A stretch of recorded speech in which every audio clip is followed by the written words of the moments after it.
திமுக ஆணவ படுகொலை தடுப்பதற்கு சட்டத்தை ஏற்றும் என்று கூறியிருக்கிறதா? திமுகவும் ஈயம் பூசண மாதிரி இருக்கு இந்த பிரச்சனைகள்ல.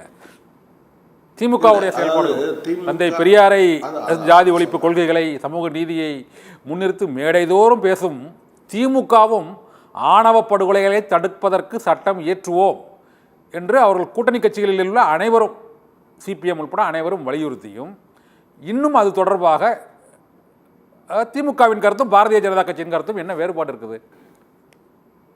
இல்லை இல்லை இல்லை, ரெண்டும் அடிப்படையில், அதாவது ஒரு திமுகவோ அல்லது ஆரம்ப கட்டத்தில் ஒரு குறிப்பிட்ட காலத்திற்கு அதிமுகவோ இதையெல்லாம் அவங்க தங்களுடைய கொள்கைகளா வச்சிருந்தாங்க. அதை அமல்படுத்துறாங்க இல்லைங்கிறது அடுத்த விஷயம்.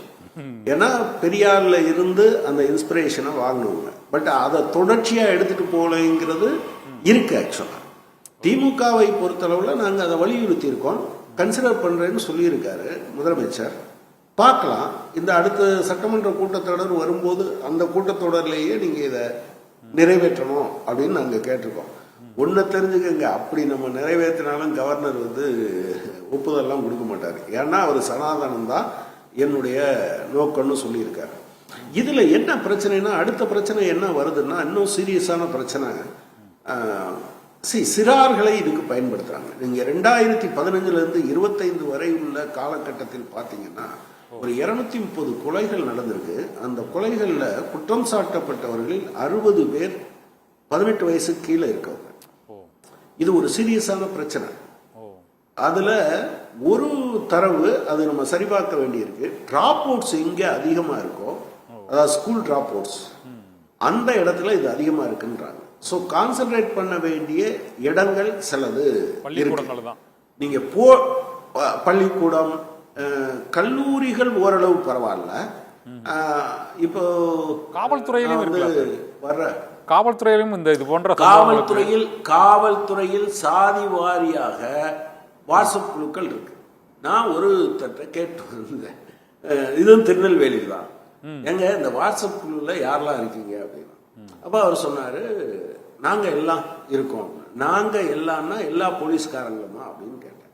எல்லா போலீஸ்காரங்களும் இல்ல, எங்க ஆட்கள் நல்லது கொள்ளதெல்லாம் பகிர்ந்துக்கிறது, கோயில் திருவிழாக்கள், பெண் தேடுதல், இது வேற பையன் கல்யாண வயசுல பையன் இருக்கான்னு தேடுறது, அல்லது சாவு செய்திகளை சொல்லிக் கொள்வது, குழந்தை. ஆனா அதுல ஸ்ட்ரிக்டா யார் மட்டும் தான் இருக்காங்க, ஒரு குறிப்பிட்ட சாதியை சார்ந்தவர்கள் இருக்காங்க. அப்ப நான் கேட்டேன், நீங்க மட்டும் வச்சிருக்கீங்களா, எல்லாரும் வச்சிருக்கீங்களான்னா எல்லாரும் வைத்திருக்கிறார்கள், குறையோடி போய் இருக்கிறது. நீங்க காவல்துறை சில விஷயங்கள்ல தமிழ்நாடு அரசாங்கம் இத சீரியஸா ரிவ்யூ பண்ணி சில பேர், இப்ப எங்க இதுல அசோக்னு ஒரு 23 வயது பையன் கொல்லப்பட்டார். நீங்க எப்படி வச்சிருக்காங்கன்னா, அது இப்போ வழக்கு நடக்கும்போது எவ்வளவு மிரட்டல் நீங்க நினைக்கிறீங்க, விடாப்பிடியான மிரட்டல். நீங்க ஆனா காவல்துறை என்ன செய்யுதுன்னா, மேல இருந்து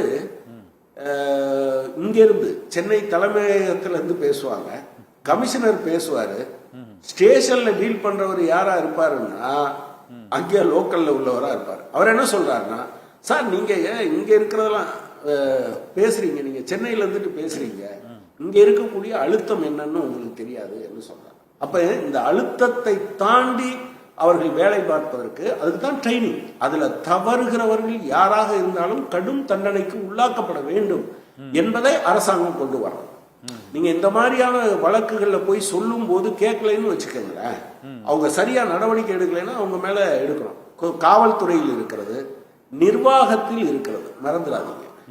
நிர்வாகத்துல எல்லா பகுதி நிர்வாகத்திலையும் நீங்க பாத்தீங்கன்னா நல்லா பேசிப்பாங்க.